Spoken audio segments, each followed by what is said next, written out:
Бүгінгі өтілетін тақырып оқу жұмыс бағдарламасы бойынша жүрек қан тамырлар жүйесінің жалпы сипаттамасы деген тақырып өтеміз бүгін.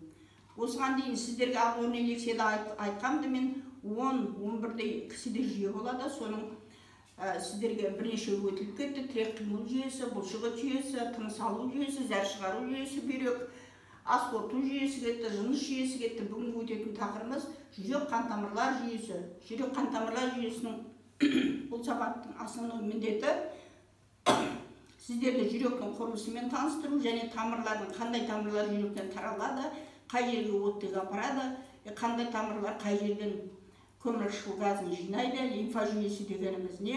Осы туралы мен сіздерге жалпы түсінік беруім керек. Сабақтың мақсаты осы. Енді жүректің құрылысы туралы не айтамыз? Кісінің жүрегі кеуде қуысында орналасқан, әр кісінің жүрегі өзінің жұдырығындай болады. Кеуде қуысында орналасады. Жүректі білу үшін 4 деген цифрды ұмытпаңыз. Өйткені жүректің 4 бөлігі болады, 4 қабаты болады, 4 қақпағы болады. Жүрек автоматизмінің, жүректің өткізгіш жүйесіндегі жүректің аккумуляторының 4 бөлігі болады. 4 бөлігі, жүректің 4 бөлігі.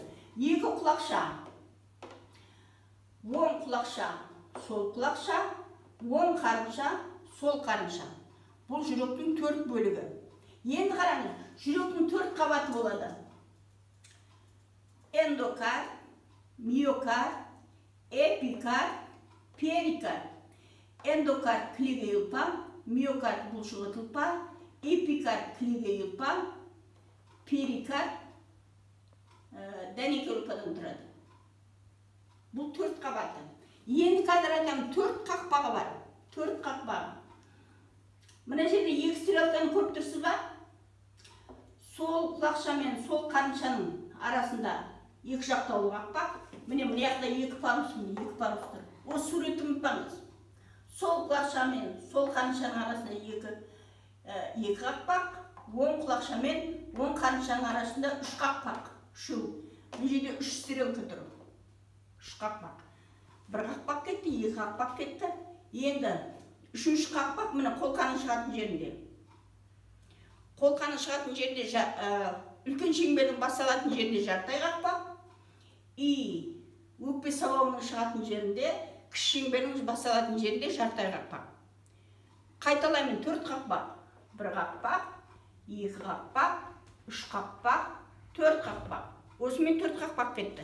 Енді үлкен шеңбер дегенде, кіші шеңбер дегенде. Үлкен шеңбердің основной мақсаты бұл сол қарыншадан шығып, бүкіл денеге оттегін таратып, көмірқышқыл газын жинап келіп, оң құлақшаға құю керек. Қараңыз. Жай ғана қарапайым примермен түсіндірейін. Егер менің мынау қалтам жүрегім болатын болса, бұлай 4-ке бөлесіз. 4-ке бөлесіз. X жасайсыз. X. Үлкен шеңбер. Сол қарыншадан бастайсыз, бүкіл денеге оттегін таратып, көмірқышқыл газын жинап, оң құлақшаға құясыз. Сол қарыншадан басталады, мына қызыл тамыр. Бүкіл денеге, көкірек қолқа, ішкі қолқа, сыртқы мықын артерия, ішкі мықын артерия оттегін таратады. Вена, төменгі қуыс вена, жоғарғы қуыс вена. Оң құлақшаға келіп құяды. Бұл үлкен шеңбер. Енді кіші шеңбер. Оң құлақшадан оң қарыншадан өкпеге барады. Кішкентай. Кеуде бүкіл денені араламайды, кеуде қуысында ғана. Өкпеге барады да өкпеге апарып көмірқышқыл газын беріп, оттегін алып, оң құлақшаға келіп құяды. Сол құлақшаға келіп құяды. Сол құлақшаға. Міне бұлай. Үлкен шеңбер бұлай, кіші шеңбер бұлай. Қайталаймын.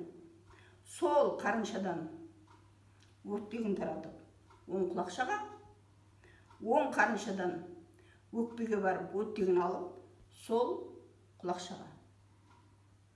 Бұл үлкен шеңбер, кіші шеңбер туралы. Енді қараңыз. Жүрек автоматизмі деген бар. Жүрек автоматизмі. Осы денеңізде өмір бойы ми ұйықтаса да, бүйрек демалса да, бауыр демалса да, өмір бойы демалмай жұмыс істейтін бір мүше. Бұл жүрек. Жүрек миға бағынбайды емес, миға бағынады жүрек. Бірақ жүректің өзінің өткізгіш жүйесі, жүректің өзінің нервный системасы бөлек болады. Бұны жүректің өткізгіш жүйесі дейді. Енді қалай болады деген жағдайда? Қараңыз. 4 элементі бар. Ұмытпаңыз. Плакатқа қараңыз. Кесфляк түйін. Екі құлақшаның арасында ашофта бар түйін. Екі қарыншаның арасында гис тармағы. Бұлшықеттердің арасындағы Пуркини талшықтары. Егер сізге жүректің өткізгіш жүйесі деген экзаменде тақырып келетін болса, сіз обязательно мына плакат тауып алыңыз. Сөйлеп тұр міне. Пуркини талшықтары деп тұр, сол қарынша деп тұр, жүрек қарынша деп тұр. Плакаттың өзі сөйлеп тұр. Қайталаймын. 4 бөлігі болады. Жүректің аккумуляторының 4 бөлігі болады. Кесфляк түйін, екі құлақшаның арасында ашофта бар түйін, екі қарыншаның арасында гис тармағы, жүректің бұлшықеттерінің арасында Пуркини талшықтары. Енді қалай жиырамыз жүректі қараңыз. Кесфляк түйінде теріс зарядталады. Мына жерде қозу болған кезде теріс зарядталады. Жүректің басқа жерлері оң заряд. Сіздер физикадан білесіздер, теріс зарядтар мен оң зарядтың арасында тоқ пайда болады. Әр аттас зарядтар бірін-бірі тартады деген бар. Сол тоқ, мына жерде пайда болған тоқ ашофтабарға өтеді, ашофтабардан гис тармағына өтеді, гис тармағынан Пуркини талшықтар арқылы жүректің бұлшықеттерінің арасына минутына секунд 70 рет кесфляк түйінде тоқ пайда болып, 70 рет жүректің бұлшықетін 70 рет жүректің бұлшықетін тоқпен соғып отырады. Жиыру, жиыру, жиыру, жиыру деп. Әр кісіде әрі қалай. Тахикардия болатын болса 80-ге дейін, 90-ға дейін кетіп қалуы мүмкін. Брадикардия болатын болса 60-тан да төмен болуы мүмкін. Жүрегі сирек соғатын кісілер бар. Мысалы, физически шыныққан, үлкен тяжелый атлетикада жүрген, немесе всю жизнь физически жұмыс істеген кісілерде ол кісілер жүрегі сирек соғады. 60 рет қана соғуы мүмкін, 65 рет қана соғуы мүмкін. Бірақ қанды көп айдайды. Ол кісілердің жүрегі 200 граммға дейін айдауы мүмкін. Менің жүрегім мысалы 100 граммға айдауы мүмкін. Сіздің жүрегіңіз 120 грамм айдауы мүмкін. Ол кісілердікі 200 граммға дейін. Көп айдайды қанды. Шыныққан жүректі. Жазамыз. Қалай жазамыз? Электрокардиограмма деген. Электрокардиография дейді оны. Графия жазамын деген сөз. Электро, тоқпен, кор, жүрек, жүректің латынша аты кор деп айтылады. Электрокардиография деген сөз, жүректің қызметін электр тоғымен жазамын деген сөз. Екі қолға, аяққа электрод кигіземіз. Белсенді электродты жүректің тұсына қойған кезде, тоққа қосқанда найзағай сияқты жазу шығады. Тістері бар. PRQS деген. Электрокардиограмманы любой врач оқи бермейді. Мысалы, мен оқи алмаймын. Оны кардиолог врач оқиды. Осы тістердің қайсы біреуі арасы алшақтап кетеді, қайсы біреуі вообще жоқ болып кетеді, қайсы біреуі ұзарып кетеді, қайсы біреуі қысқарып қалады. Осыған қарап кардиолог врач сіздің жүрегіңіздің қай жерінде ақауы бар? Екі қарыншаның арасында ақау бар ма? Екі құлақшаның арасында ақау бар ма? Немесе құлақшаның артқы стенкасында ақау бар ма? Немесе қарыншаның алдыңғы стенкасында ақау бар ма?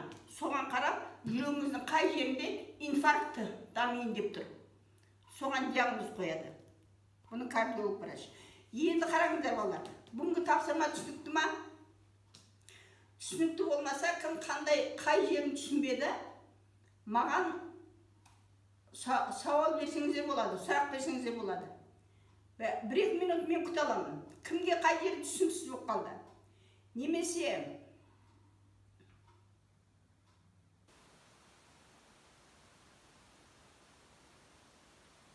түсініксіз.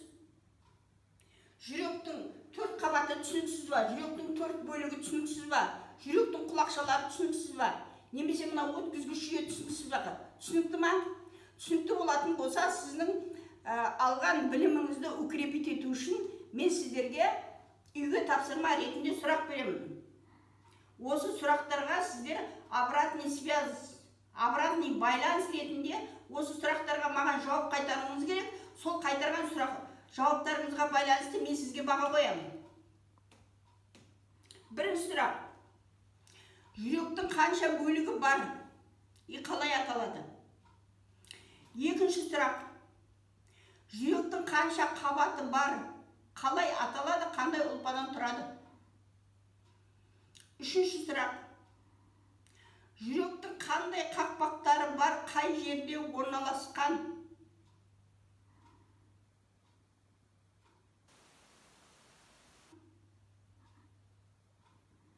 Жазып үлгірамасаңыздар, жазып үлгірамадым деп айтыңыздар, қайталаймын. Бірінші сұрақ. Жүректің қандай бөліктері бар? Қалай аталады? Екінші сұрақ. Жүректің қандай қабаттары бар? Қалай аталады? Қандай ұлпадан тұрады?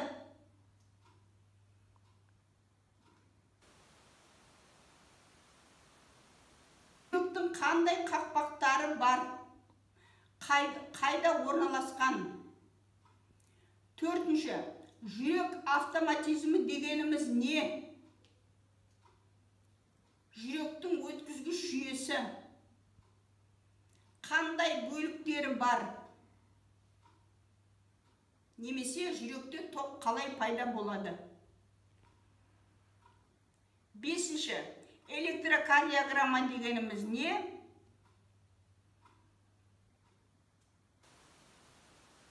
Қалай орындаймыз? Электродтар қайда қойылады? Қалай жазамыз? Алтыншы. Электрокардиограммадағы қандай тістер жүректің қай бөлігінің қызметін көрсетеді?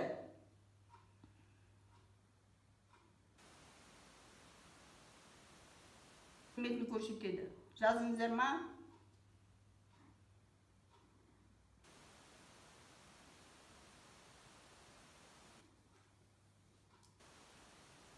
Шамалы ғана бір сұрақ.